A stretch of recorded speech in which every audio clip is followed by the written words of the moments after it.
Hello guys, today I discuss about the preparation and formulation of suspensions. Already previous class I told that what do you mean suspension, their properties, their classification and application also.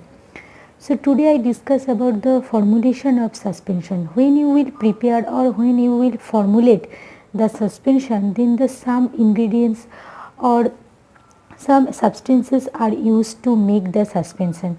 So let's go which type of substances or which type of ingredients or excipients are used to formulate the suspension. First of all, wetting agent.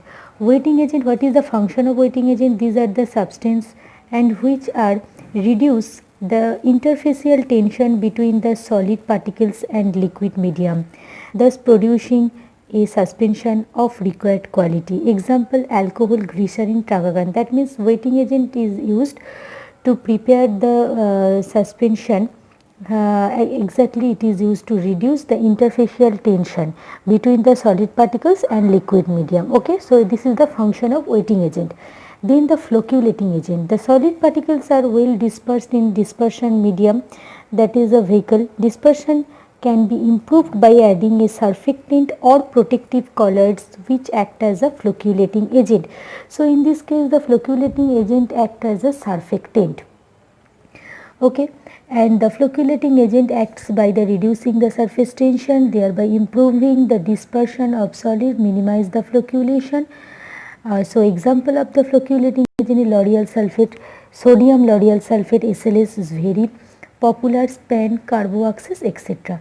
Then come to the point, thickening agent. What is the function of thickening agent? Thickening agent generally it is used to increase the viscosity of the suspension. So there are different type of thickening agents are available: polysaccharide, semi-synthetic, inorganic agents. So which type of polysaccharide thickening agents are used? Just like an example, gum acacia, tragacan starch, sodium alginate.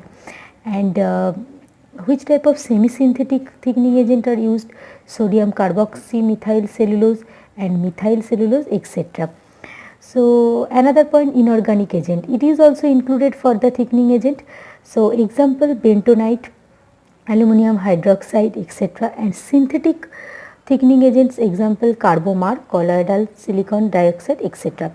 Next point, preservative. Suitable preservative is very important for the suspension part.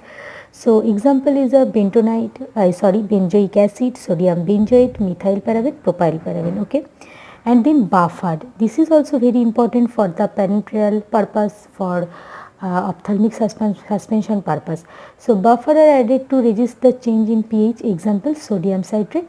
And another point is the organoleptic organoleptic additives, that means color, flavor and sweetener. So these type of ingredients are very important for the preparation of the suspension.